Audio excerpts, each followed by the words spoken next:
What is this place? I brought you here to bury Alan's cat. Daddy, is church all right? Why, Judd? I have my reasons. I dreamed he got hit by a car and you and Mr. Crandall buried him in the pet cemetery. What did we do tonight, Judd? What we did, Lois, was a secret. May the Lord bless you and keep you. Has anyone ever buried a person up there? May the Lord make his face to shine upon you. You're thinking thoughts best not thought of. Daddy's gonna do something really bad. You're thinking of putting him up there. Don't deny the thought hadn't crossed your mind. Come back to me, Gage. Come back to us.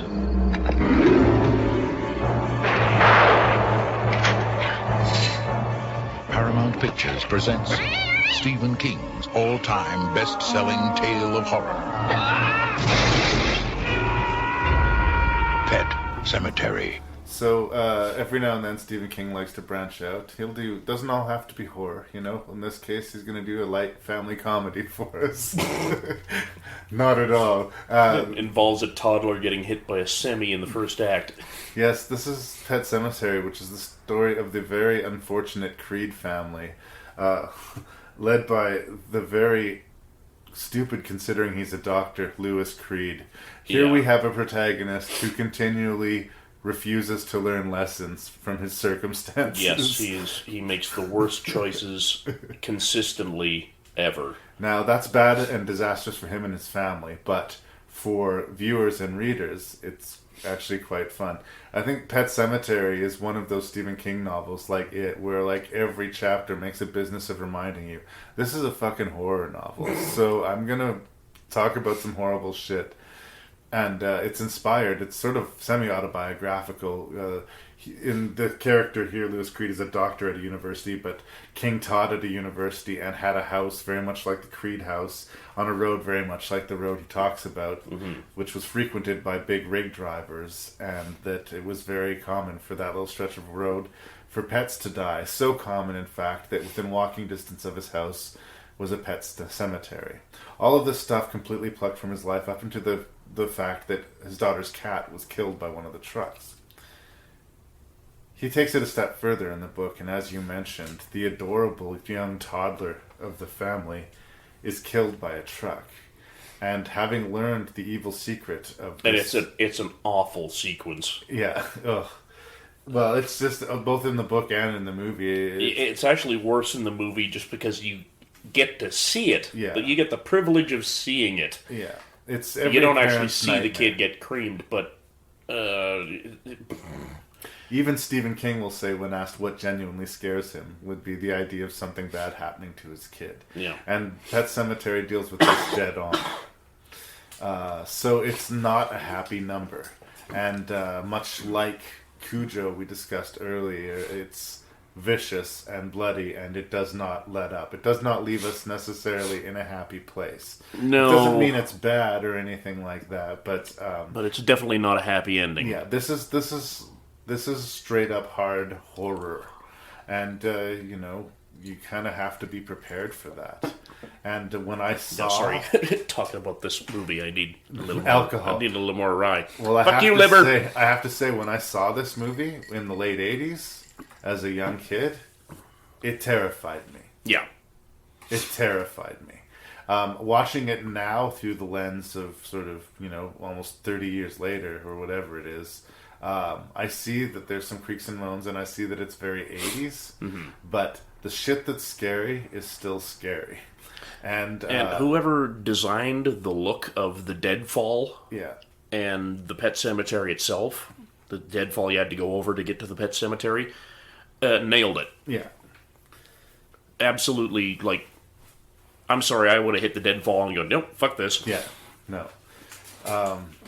So yeah, it's strong Stephen King, and it's definitely main Stephen King's world, and he adapted this movie himself, and he has a small cameo in it. I think this is one of the first ones he adapted himself. He did Silver Bullet as well. Oh, okay, this, and he did Cat's Eye. He wrote the screenplay for Cat's Eye. Okay, but those are both fairly minor, though. Yeah, and so it's obviously faithful to the book, and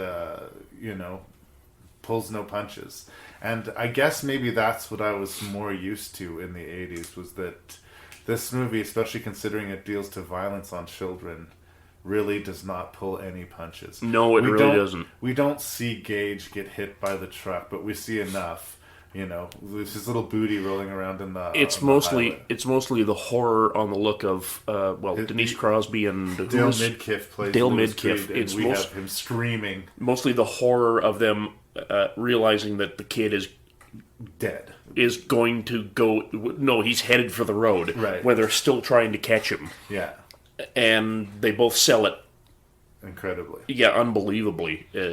That's one of the most horrific moments of the entire movie, is when they see the kid is running into the road, and they're going to try to catch. They can't get it. They have to try, but they can't get him. Yeah. And they probably know from the second they start running, but they have to start running. Yeah. Right? Yeah. The other one is the very viscerally awful killing of Fred Gwynn. Yeah. The his friendly character. neighbor across the street. The friendly guy who gets his cheeks cut open and his Achilles tendon cut, and, with a scalpel by this little Chucky motherfucker. Two things I will say about that is, A, he is the catalyst for all of the horror that happens. Yeah. If he had managed to not mention the supernatural Indian burial ground, none of this terrible shit would happen. So, in a way, he wrote his own fate. Yeah. The other thing is I will say about Fred Gwynn, I will say that he completely is incredibly even over the top in this movie, and I love it 100%.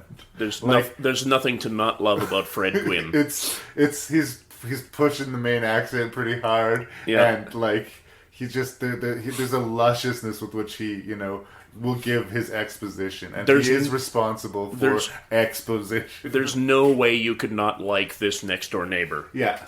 You would want him to be your neighbor, and you would drink beer with him on his porch, and you would like him. And it's a bummer that he gets killed. Right? Yeah, listen to him say all the time. Yeah, exactly. And it's fun. It's completely fun. You'll see variations of that character in a lot of King stories, and I think that I'm always picturing some variation of Fred Gwynn because of this role. Fair enough. So I like that. Interesting things, and I mean it's in the book, but I've often thought of this parallel because of the movies. There is a character, I'm going to forget the name of, a kid was killed the first day Lewis was at work. He was hit by a car. And the ghost of that kid, since Lewis had tried to save him, sticks around to try and talk some sense into Lewis. Mm-hmm. And it's weird because he's really grisly, like his skull is broken open and he's bleeding. You can see his brain, Yeah, but he is the comic relief of the movie. He reminds me very much of Griffin Dunne in American Werewolf in London. This spectral figure who shows up looking increasingly grosser throughout the movie, but is counterbalanced, sort of like he's comedy in a lot of ways. Like, you're not listening to me, buddy, I'm here to help. And he does everything that I'm trying to save you from all of your dumb decisions. Yeah. And that's the thing that I think you'll have to reconcile, both in the book and in the movie. It's like, he keeps on doing the wrong thing. And if he does the right thing, the movie ends. Right?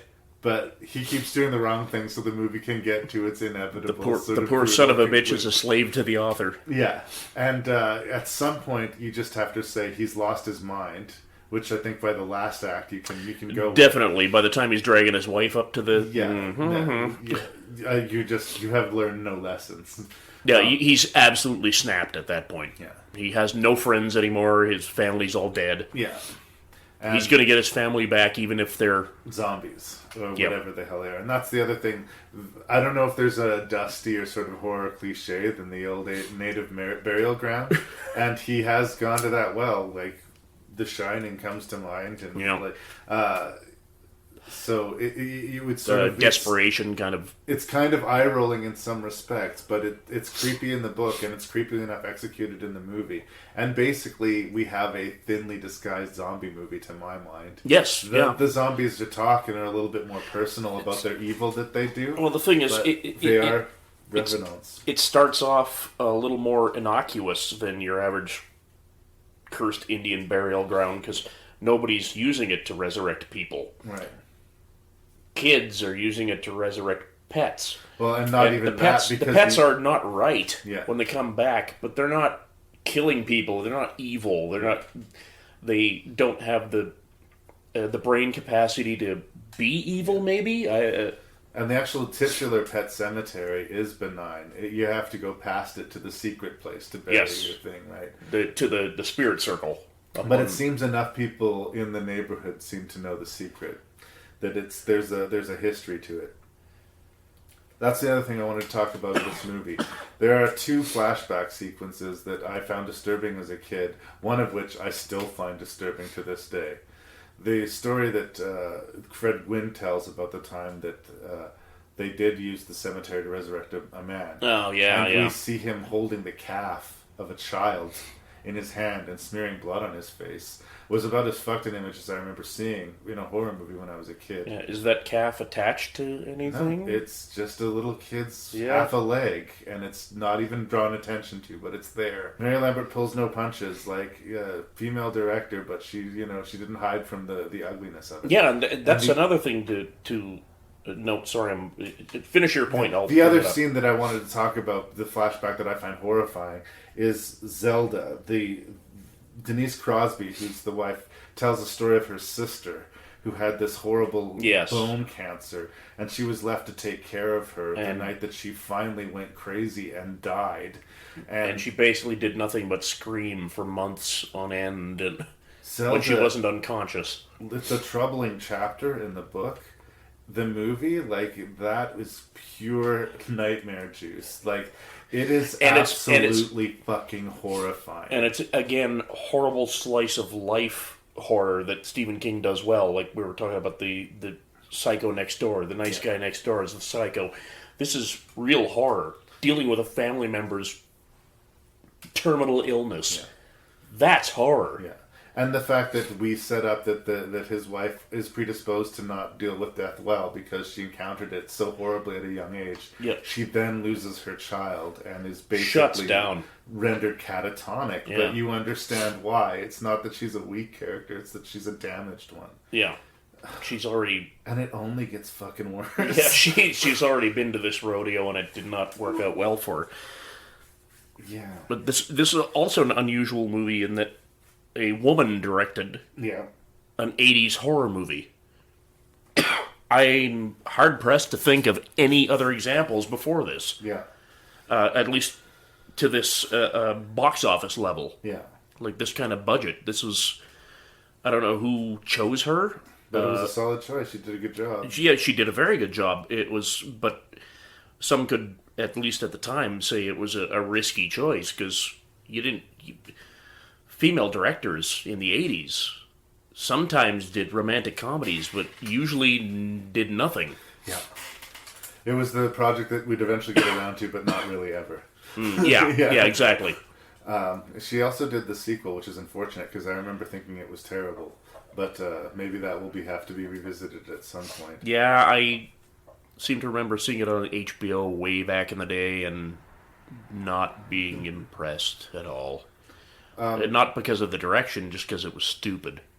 Apparently there is another remake of this in the pipeline. They're going to do another feature on it sooner or later. I have the feeling that in the next 10 years or so, we're going to sort of see another boom in Stephen King adaptations.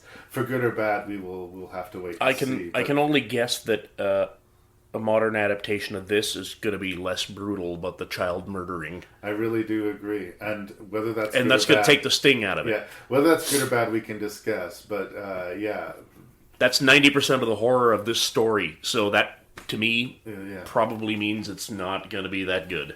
It's a good movie, but it's not one that I revisit a lot because of how ugly it is. So yeah, it is that.